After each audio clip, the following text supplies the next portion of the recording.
We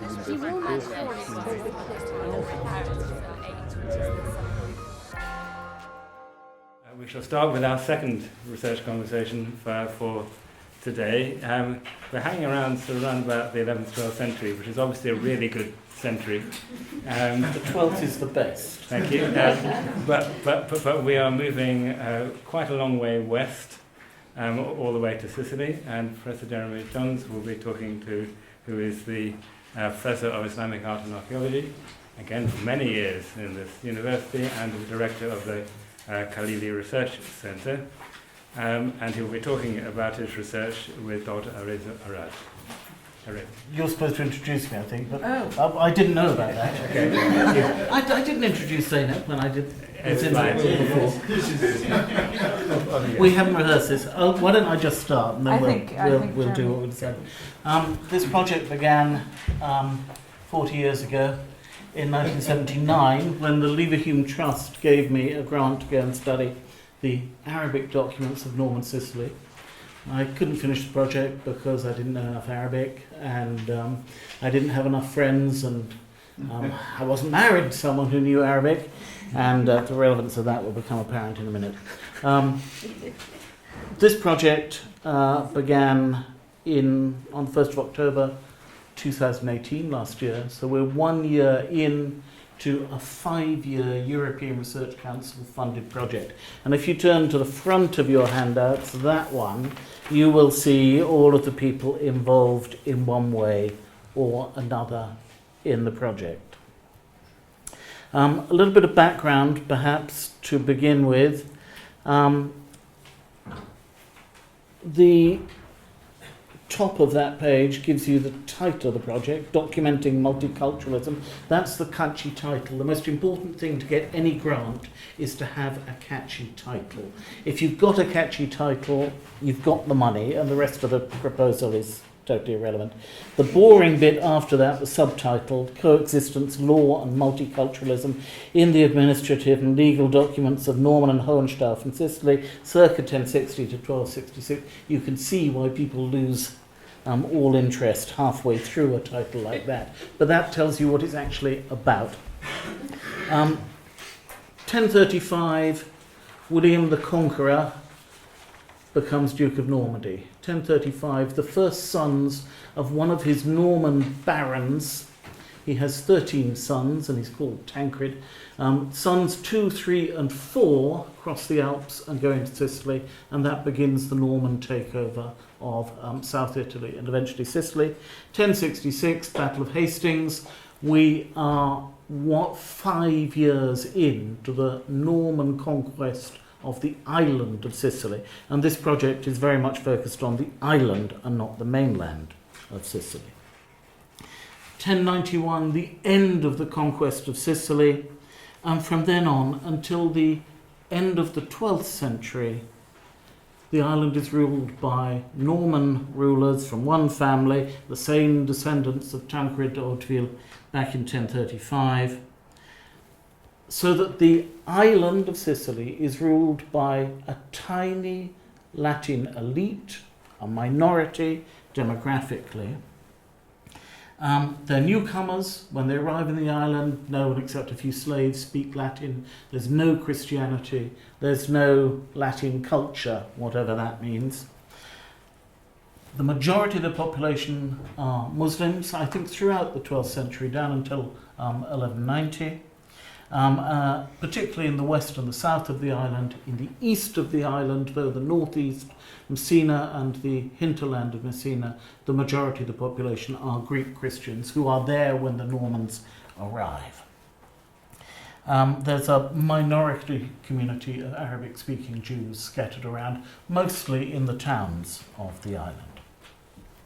Now, the Normans, like all of the other early medieval rulers of Italy throughout the peninsula, when they established themselves, usually in the 10th, 11th century, as rulers, they allow their new subject communities to retain their existing customs and legal practices in particular. What's different about the south of Italy and Sicily in particular, is that the Latin Christian rulers allow Muslims and Jews and Greek Christians to retain their own religions as well throughout the 12th century.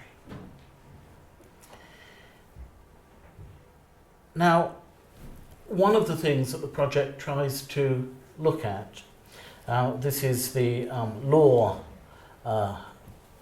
part of it, is the way in which the laws or the legal structure of the rule imposed by the Norman rulers of Sicily, how that changes over time from place to place in order to allow these different communities to coexist next to each other within a Latin Christian society. And this is the 12th century, the century that is at the centre of a really important, influential book. It's completely wrong, like most really important, influential books. Robert Moore, The Origins of a Persecuting Society, which he gets the origins completely mixed up and insane.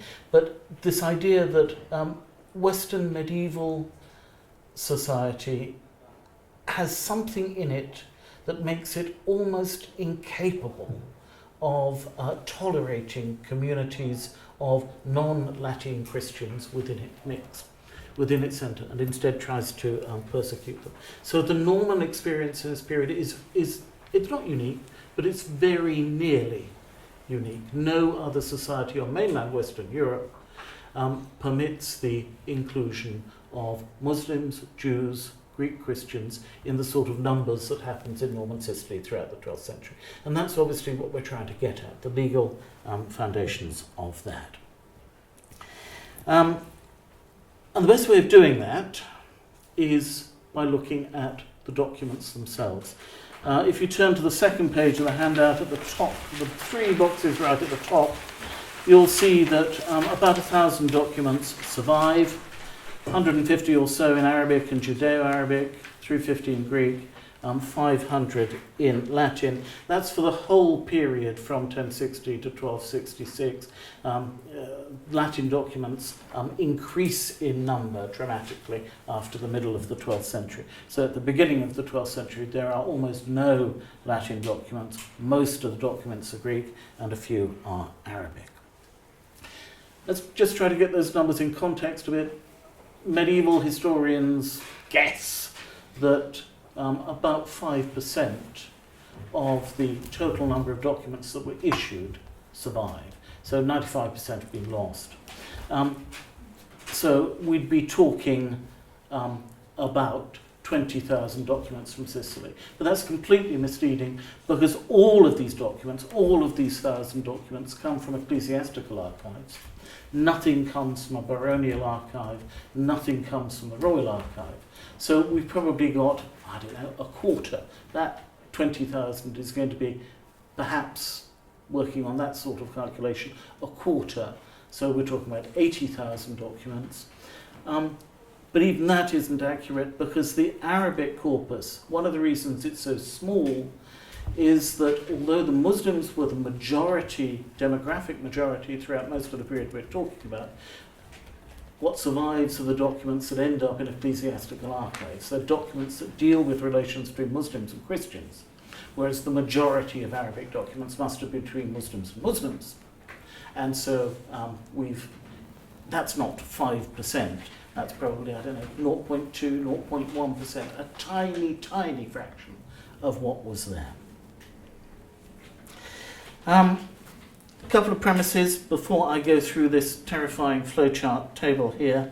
The historiography is fundamental to this. If you look at the history of Anglo-Norman England, from Stubbs' charters published in 1858, the vast majority of histories of Anglo-Norman England rely upon the charter evidence and not upon the literary sources. The history of Sicily is still being written on the basis of the literary sources.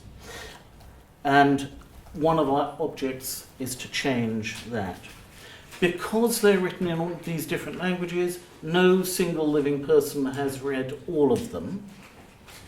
By the end of the project, because all of the documents will be translated into English and Italian, anyone who reads English and Italian will be able to read all of the documents. And there are only 1,000 of them. You know, they do totally revolutionise the subject, we hope. There are two kinds of multiculturalism in Norman Sicily. Until now, I spent most of my career writing about royal multiculturalism. So when the Kingdom of Sicily is created in 1130, the king and his ministers decide that they're going to have multiculturalism as the sort of brand of the monarchy, and it's imposed by the king and his ministers from above upon the court, and it doesn't really spread outside of the court. The other kind of multiculturalism, popular multiculturalism, comes from the coexistence of the different communities next to each other and how they get on from day to day.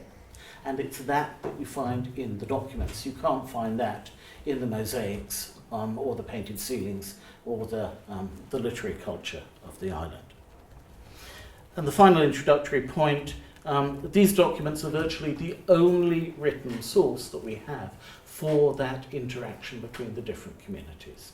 And that is their really great virtue. So if we just could turn to the flowchart, we've got our documents. The first thing that we've done is to get really good, new, high-resolution images for nearly all of them. There are exceptions. For some reason, Spanish, and quite a lot of these documents in the Spanish archives, the Spanish do not like giving up their documents. But we've got images for nearly all of the 1,000 already. Very, very good, high-resolution images. And these are put into a data table that's linked to the main database. And the great joy of these images is that they allow us to talk about the materiality of the documents rather than looking at them as transcribed text on the page. We can say what we look like, we can see the variations of the document, the structure of the document, and so on. I'm going to come back to the structure of the database right at the end of this talk. But I just want to say, as we pass through it, that the database is absolutely at the centre of everything we do. And St. Daniel Burt, who's not here at the moment, the KRC IT officer, has been fundamental to this. And the way in which he's worked with the KRC over the last 15 years, because he's been with us right since the beginning, has been fundamental to the development of this and many other projects. He deserves the highest possible praise and thanks for this. And it was the work that he did on another project, an AHRC project, the immediate predecessor of this, as far as I'm concerned, directed academically by Michael MacDonald, it was the online corpus of the inscriptions of ancient North Arabia. It was work that Dan did on developing a database for that's enabled us to do this. What does the database look like? If you turn to the image on the back of Martin's handout, not mine for some reason, you can see what the database looks like. This is just taken at random. It's a screenshot from the middle of an Arabic deed of sale, and you can see that this is the main working screen. At the top of it you have the image of the line of the text, then a transcription of the line of the text, transliteration and translation, and there are various other things that accompany this. You can see this on your handout where it says data. So in addition we would have paleographical notes and notes in general and critical apparatus all on the same screen, but with the image of the line in front of you and a click away the image of the whole document. And I think that connection between the text and the materiality of the document is one of the great strengths of this structure. So at this stage we have very nearly all of our documents in all three languages entered into the database, and we're beginning to do data analysis and tagging. If you look at the far right-hand side of your handouts down here, you can see that it's at this point that we integrate the evidence from the literary sources. So if the literary sources have personal names, place names, administrative and legal offices and institutions mentioned, etc. They get plugged into the database at this stage. They're just those, not the whole text of those sources. That would be totally unwieldy to manage, but just the data that we need. So the tags for all of these categories at the bottom of phase 2, personal names, place names, administrative legal offices and institutions, diplomatic and legal formulae, linguistic interferences and interactions, everyday things, they are taken, identified in the documents, tagged, and then put in separate data tables. And I want to come back in a second to quite how that works. Each of those will be ordered and published as a PDF online. And those fundamental research tools will, we intend, we hope, absolutely revolutionize the study of the history of the period for people who are working on it. And it's been since Stenton, so back in the late 19th century, that we've had similar tools for the study of English place names. We don't have it really yet for Sicilian place names. It will completely change how people do medieval history. And then those are published online in PDF format. Why in PDF format? Well, first, because it's cheap and easy. Second, because you can do it online. But third, and most importantly, it can be constantly updated. If there are changes, that can be incorporated. But there'll also be open access printed publications. So there'll be a lexicon of the Arabic of Norman Sicily, a study of diplomatic language and paleography in the Arabic documents of Norman Sicily, and for some reason I've had a lapsus and I haven't put it in here. All of the Arabic documents, all of the documents containing Arabic will be published in hard form, largely because there are so few of them, and we'll be able to do it within the time constraints of the project.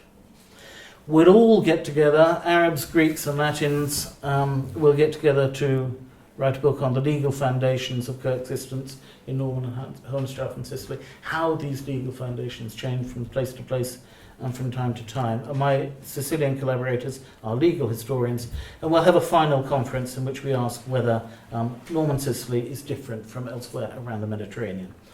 One last word on the one of the most important outcomes, which will be the database. That will continue to be hosted, we hope, by the Archivio di Stato di Palermo after we finish here. That database goes a long way towards getting over one of the greatest problems that there is in tagging text, and that is that Dan has designed it so that the researchers who are entering the text, who are reading the documents, who are transcribing the documents, can transcribe and translate them directly into the database, and they can do this very complicated system of tagging as well, with a what you see is what you get system. You don't have to know HTML code in order to tag it. The system does that for you. And that's absolutely fundamental in trying to do all of these documents in a very short period of time. I'm done, so let me hand over to Arezou. Thank you. I only didn't introduce you because you didn't need an introduction, obviously. But thank you so much. Fascinating project. And I'm going to ask just, I think, two big questions, because you're keen to get others to also bring some of their own ideas into it. One will be on the content and one will be on your method, both of which are fascinating. So multiculturalism, it's a new title, great title. What exactly is it? There are different, I mean, the critics of multiculturalism say that, of theories of multiculturalism, and I looked this up, that they're premised on an essentialist view of culture, and that multiculturalists take for granted that it is culture and cultural groups that are to be recognized and accommodated, while multicultural claims include a wide range of claims involving religion, language, ethnicity, and so on. One of our Chichel professors here, Chicheli, professors at All Souls, rejects the premise that the options available to an individual must come from a particular culture. Meaningful options may come from a variety of cultural sources. So lots here in here. How do you, in your project, conceptualize multiculturalism, basically, for 11th, 12th century Sicily? And yeah, I'm just going to give that over to you for a comment. Well, I mean, the cheap answer is that we're not conceptualizing multiculturalism until we come to the final conference, when by which time we may have worked out what it is. I mean, it's not a matter of conceptualization, it's a matter of semantics. When you have documents that contain Arabic, Greek, and Latin, that in which the characters in the document, including the witnesses, are Muslims, Greeks, Latins, and Jews, what are you going to call it if not multicultural? An ex-student of mine insists that it should be called polycultural. Well, I don't think that that helps the problem. We've got multiculturalism, so long as you don't try to theorize what multiculturalism is. As soon as you start doing that, you're in trouble. And I mean, I'm afraid that that's our approach. When in Oxford Oxford is not Paris. In Paris, when you write a research proposal for the ERC, you go to your room and you write it. Here in Oxford, it has to go through committees. And every committee it went through, someone asked, are you going to define multiculturalism? Why haven't you defined multiculturalism? The external commentators on the project all said, well, thank God you didn't try and define multiculturalism. I don't theorize it. You got away with it. Absolutely. So what kind of coexistence do we find here? Is it a happy one? Is it... What's going on? The number of happy, smiling Muslim peasants is not very great. No, I don't think it's a happy one, and it ends extremely badly. The Muslims get massacred and driven out. The Greek Christians, well, they just get ignored. There's an interesting, Vera von Falkenhausen, who perhaps is the greatest expert on Greek monasticism and Greek culture in southern Italy and Sicily. She has a very interesting point, and I think she's right, is that when the German Emperor Henry VI takes over in 1194, he completely decapitates, well, to a certain extent, literally decapitates the administration of the island. And from that point onwards, the only administrative documents that are issued by the administration are in Latin. Greek is no longer an administrative language, and consequently, much of the raison d'etre of the Greek monasteries of the island, Greek education in the island disappears. So from that point onwards, Greek culture declines. It doesn't end happily at all. And the Jews, well, they have to wait till the 15th century to be expelled, but no, it doesn't end happily. I will ask my method-based, if you want, question. So there are obviously a number of other major projects that focus on medieval diplomatics, that's formal aspects of documents, you spoke about it, codicology, paleography, scribal and archival practices, aspects. I'm thinking of the work on the Cairo Geniza, for example, at Princeton and elsewhere by Marina Rusto, Konrad Hirschler, working on the Damascus Gupta documents. My team's about to start to work on the Afghan Geniza and other Islamic Eastern documents. And you have also informed me about that there are lots of projects working with Latin documents. And they make everyone else look amateurs. I mean, it's terrifying. And Greek. And so how do you see the work on documents? And they're all sort of documents from the same period, many of them from the Islamic world. So how do you see this changing our field, really? And where might there be room for exchange or streamlining of approaches? You've spoken about IT, for example. I think one of the great problems that we've got is that all of these projects tend to be time limited. And so you do what you think you reasonably can do within the time. And very much, right from the beginning, and we say this in our proposal, we are leaving it to the next generation of scholars to use the tools that we are providing to work out from Sicily to look at other societies, both from the point of view of law and from the point of view of diplomatics and language itself. And that's in part what the final conference is intended to do. I think there are common things, and one of the things that we can do, those of us who are working in Arabic diplomatics can do what those working in Latin diplomatics have done, and that is to make sure that there are bridges and connections that can be built between all of these different projects going on at the same time. There's, for example, lots of small initiatives on the Arabic documents of Spain, which is one of the other countries that has considerable corpuses, corpora of Arabic documents that aren't yet really aware of what's going on in the rest of the world.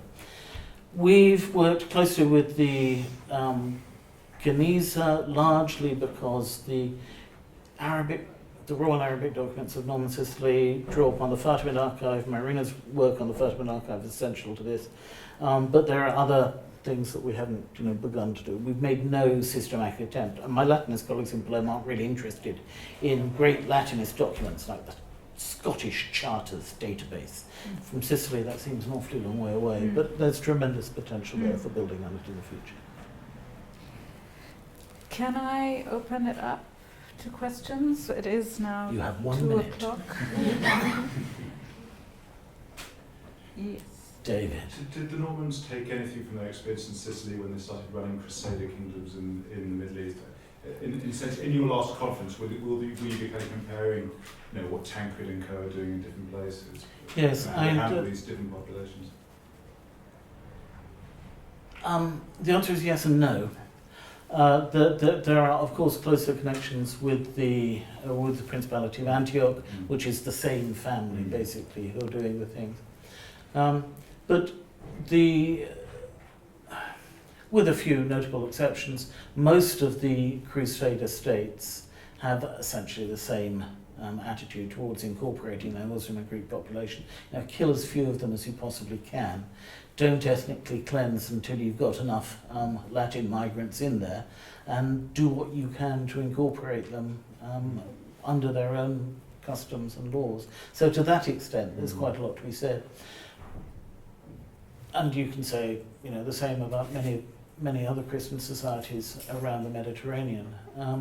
I think the great danger is that, and I was once upon a time guilty of this, but I've repented, is to, when you haven't got evidence for something in one, to go and get evidence from the other. So when you haven't got evidence of something in Sicily, go to the Crusader states or to Aragonese Spain or something like that. I don't think it works. I think you've got to be very, very careful about that. And I've become a bit,